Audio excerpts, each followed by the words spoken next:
ये कभी नोटिस किया है आपको टीवी पर कभी फरारी, रोल्स रॉयस या लैम्बोर्गिनी के एड्स नहीं दिखते? Weird right?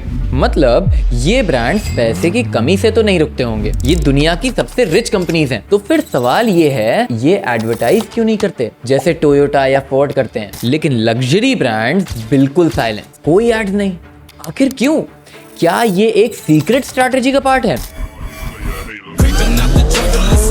या फिर इन्हें वैसे भी एडवर्टाइजमेंट की जरूरत ही नहीं? चलो आज एक मिस्ट्री को डिकोड करते हैं। लग्जरी मार्केटिंग का ये गेम कितना इंटरेस्टिंग है, लेट्स डाइव इन।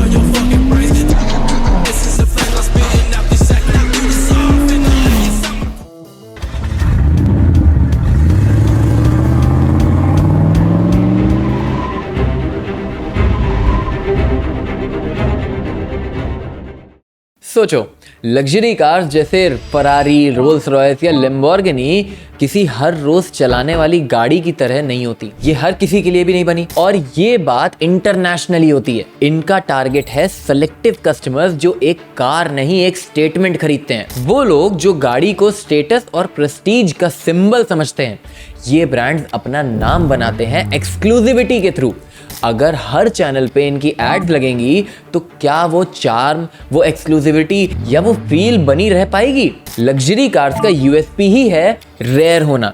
जब भी कोई चीज कॉमन बन जाती है उसका चार्म खत्म होने लगता है। फरारी या बुगाटी की एड्स टीवी पर नहीं चलती क्योंकि इन ब्रांड्स को मास अटेंशन की जरूरत ही नहीं है। ये कार्स कुछ सिर्फ स्पेशल कस्टमर्स के लिए बनी है, और टीवी एडवर्टीजमेंट का काम होता है सबको अट्रैक्ट करना, चाहे स्टूडेंट हो, मिडिल क्लास फैमिली वाला हो या बजट कॉन्शियस बायर।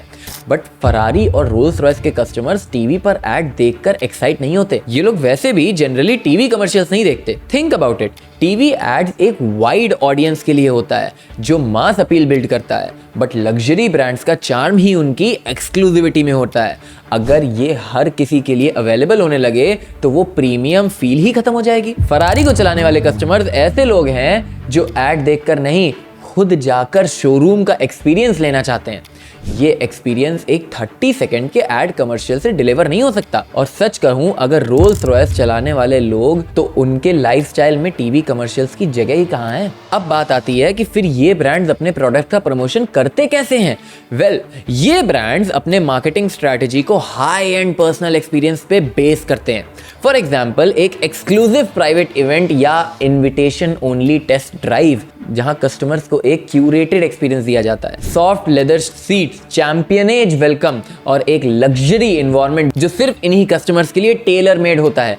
ये पर्सनलाइजेशन टीवी कमर्शियल के मास मैसेज से ज्यादा पावरफुल होता है क्योंकि ये कस्टमर्स को स्पेशल फील कराता है, और लग्जरी ब्रांड्स का स्ट्रैटेजी को अलग लेवल पे ऑपरेट करता है। If you know you know, ये एक साइलेंट स्टेटस है जो सिर्फ उन्हीं लोगों को समझ आता है जो इस लाइफस्टाइल का हिस्सा है। जब भी कोई ब्रांड अपने आप को मार्केट में हर जगह प्रमोट नहीं करता तो उसकी डिजायरेबिलिटी और बढ़ जाती है। ये अनस्पोकन कनेक्शन ही इन ब्रांड्स का चार्म है। लग्जरी ब्रांड के लिए रिस्ट्रेंट एक असेट है, मतलब ये डेलिबरेटली अपने आप को मेन स्ट्रीम से दूर रखते हैं ताकि उनकी एक्सक्लूसिविटी इंटैक्ट रहे। जब कुछ चीज़ इजीली एक्सेसिबल नहीं होती तब वो वैल्यूएबल लगती है।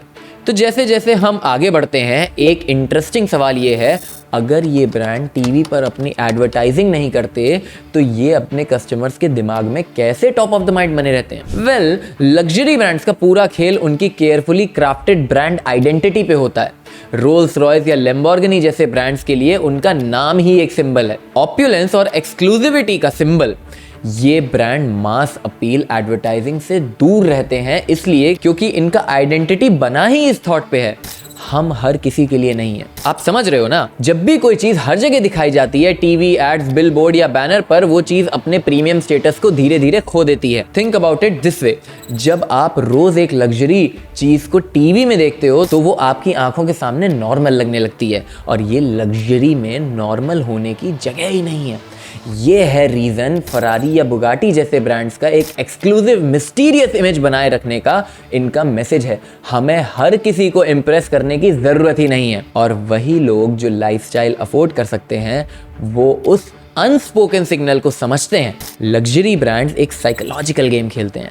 कम दिखाएं पर ज्यादा डिजायर्ड बने रहें। ये अप्रोच सिर्फ उन ब्रांड्स के लिए काम करता है जो अपने प्रोडक्ट से ज्यादा एक एक्सपीरियंस बेच रहे हैं, क्योंकि इनका टारगेट ऑडियंस अपने चॉइस को केयरफुली पिक करता है। अगर एक रोल्स रॉयस या फरारी सब जगह एडवर्टाइजमेंट करने लगे तो वो एलियर और मिस्टीक खत्म हो जाएगा। और ये बात भी इंटरेस्टिंग है कि लग्जरी कार्स एडवर्टाइजमेंट ना करके अपने एब्सेंस को भी अपना पावर ही बना लेती हैं। जो लग्जरी कस्टमर्स हैं उनके लिए उनकी कार्स एक लाइफस्टाइल का हिस्सा है, not just a means of transportation. ये इमेज केयरफुली क्यूरेटेड होती है सिर्फ हाई नेटवर्थ इंडिविजुअल्स के लिए। पर सवाल ये है कि जब ये ब्रांड्स अपने इमेज को मास मार्केटिंग से दूर रखते हैं तो फिर ये कैसे अपने प्रेजेंस को मेंटेन करते हैं? वेल, लग्जरी ब्रांड्स मास मार्केटिंग के बजाय एक high touch personal marketing strategy पे फोकस करते हैं। मतलब ये है कि रोल्स रॉयस या फरारी टीवी पर दिखने के बजाय प्राइवेट इवेंट्स और वन ऑन वन इंटरेक्शन को ज्यादा इंपॉर्टेंस देते हैं। ऐसे इवेंट्स जो सिर्फ उन्हीं कस्टमर्स के लिए एक्सेसिबल होते हैं जो इन कार्स को सीरियसली कंसिडर कर सकते हैं। फॉर एग्जाम्पल, इमेजिन करो एक एक्सक्लूसिव टेस्ट ड्राइव जहां एक रोल्स रॉयस रिप्रेजेंटेटिव आपको स्पेशली एस्कॉर्ट करे, आपको कार के हर फीचर का डेमो मिले और आप चैंपियनेज सिप करते हुए लेदर सीट का फील कर रहे हो। ये एक 30 सेकंड टीवी एडवर्टाइजमेंट कभी डिलीवर नहीं कर सकता। लग्जरी ब्रांड्स एक इमर्सिव एक्सपीरियंस देते हैं जहां छोटी छोटी डिटेल, चाहे वो शोरूम का एम्बियंस हो या क्लाइंट से बात करने का टोन, केयरफुली डिजाइन होता है to make the customer feel special.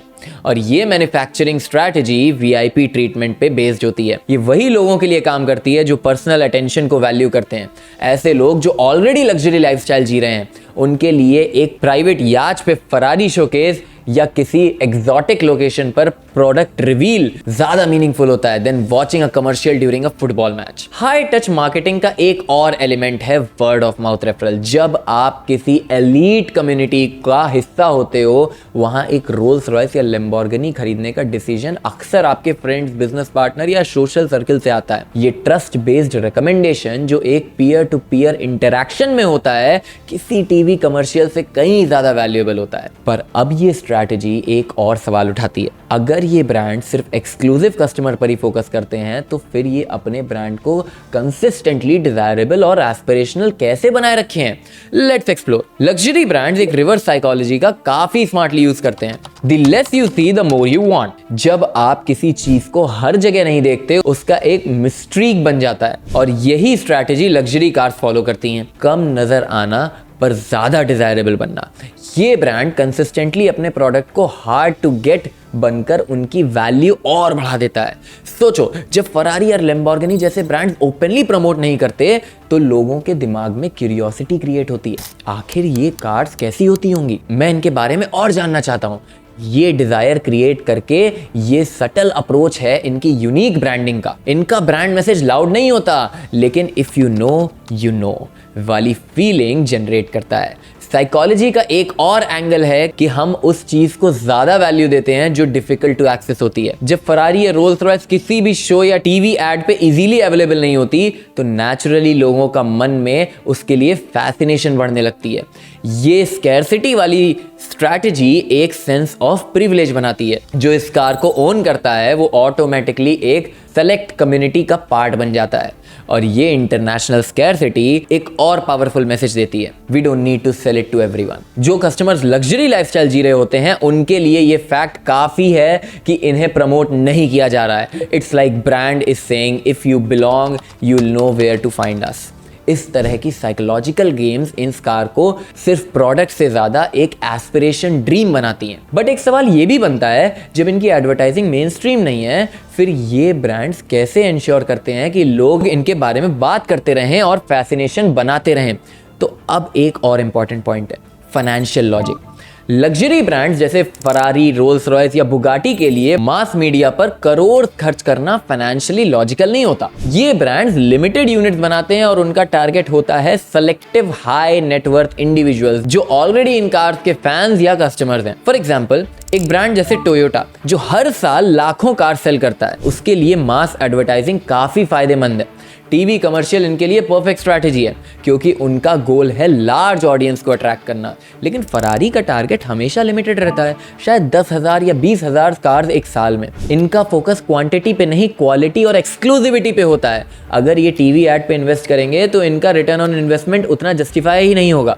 और एक और बात सोचने वाली है, जब एक ब्रांड अपना प्रोडक्ट हाई प्राइस टैग पर सेल करता है तो वो हर कस्टमर के साथ एक पर्सनल रिलेशनशिप बिल्ड करता है।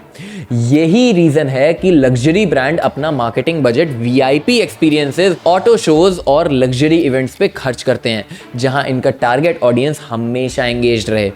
ये अप्रोच ज़्यादा इंपैक्टफुल होती है क्योंकि ये उन कस्टमर्स तक डायरेक्टली पहुंचती है जो जेन्युइनली इंटरेस्टेड हैं। एक रोल्स रॉयस की सेल किसी टीवी एड की वजह से नहीं होती, it happens through exclusive interaction, जहां एक लग्जरी इन्वायरमेंट क्रिएट किया जाता है। और जब हाई टिकट प्रमोशन सेल कर रहे हो तो आपको हर सेल का सिग्निफिकेंस समझना पड़ता है। हर कस्टमर एक असेट होता है, ना कि सिर्फ एक नंबर। बट ये भी इंटरेस्टिंग है कि फिर भी ये ब्रांड अपना ब्रांड प्रेजेंस को इंटरैक्ट कैसे रखें बिना मेन स्ट्रीम ऐड की। क्या फरारी या लैम्बोर्गिनी के कस्टमर्स को कोई रिमाइंडर चाहिए होता है? तो चलिए इस लास्ट पॉइंट पे थोड़ा सा एक्सप्लोर करते हैं। अब चलो कुछ रियल लाइफ एग्जांपल से समझते हैं कि कैसे लग्जरी ब्रांड्स अपने स्ट्रैटेजी को फ्लॉलेसली एग्जीक्यूट करते हैं। फरारी, लैम्बोर्गिनी, रोल्स रॉयस, इन सबको देख लो। कभी सोचा है इनमें से कोई भी ब्रांड टीवी कमर्शियल क्यों नहीं चलाता? ये इंटरनेशनली करता है। फॉर एग्जाम्पल, फरारी ने अपने ब्रांड एक ऐसी चीज बना रखा है जो हर जगह एक्सेसिबल ही नहीं है। फरारी के कार्स ऑटो शोज और एक्सक्लूसिव इवेंट्स में ही रिवील होते हैं, वो भी लिमिटेड ऑडियंस के लिए। और ये लिमिटेड प्रेजेंस ही उनकी डिजायरेबिलिटी को बढ़ाती है। लैम्बोर्गिनी का भी वही अप्रोच है। लैम्बोर्गिनी की स्ट्रैटेजी का फोकस है वर्ड ऑफ माउथ, रेफरल्स और एक्सक्लूसिव ड्राइविंग इवेंट्स पे, जहां ऑलरेडी एफिशिएंट कस्टमर्स को इनवाइट किया जाता है। ये लोग अपने सोशल सर्कल से इंस्पायर होके इन कार्स को खरीदते हैं, ना कि टीवी या फ्लैशी एड्स देखकर। और रोल्स रॉयस की बात करें तो ये ब्रांड को अलग ही लीग में ले गई है। ये कार सिर्फ बाय अपॉइंटमेंट शोरूम विजिट्स के थ्रू सेल होती हैं। रोल्स रॉयस के कस्टमर्स को एक पर्सनलाइज्ड एक्सपीरियंस दिया जाता है, जहां हर कार कस्टम मेड होती है उसके प्रेफरेंसेस के हिसाब से। यही वजह है कि रोल्स रॉयस के कस्टमर्स टीवी एड्स देखकर नहीं, एलीट सर्कल से इन्फ्लुएंस्ड होकर इन कार्स का हिस्सा बनते हैं। लग्जरी कार्स मेकर्स ये समझते हैं कि मास एडवर्टाइजिंग से उनका प्रोडक्ट प्रीमियम नहीं लगता, इसलिए ये brands mass appeal techniques use करने के बजाय एलीट चैनल्स पर फोकस करते हैं। Private events, auto expo, high and lifestyle magazines और इवन इन्फ्लुएंसर्स के थ्रू सटल ब्रांडिंग।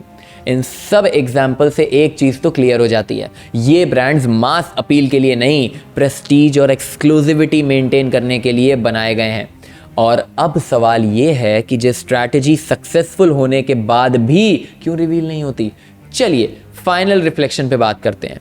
तो अब तक ये क्लियर हो चुका है कि लग्जरी ब्रांड ट्रेडिशनल एडवर्टाइजिंग के रूल्स फॉलो नहीं करते, क्योंकि उन्हें करने की जरूरत ही नहीं है। इनकी स्ट्रैटेजी है अपने आप को एक्सक्लूसिव, डिजायरेबल और ज्यादा लोगों की रीच से दूर रखना। ये कार सिर्फ प्रोडक्ट नहीं, एक एक्सपीरियंस है और हर किसी के लिए नहीं है। लेकिन आपका क्या सोचना है?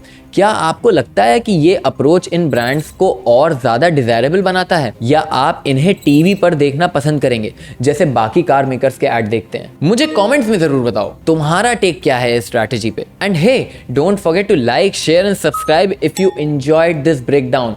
मिलते हैं नेक्स्ट वीडियो में।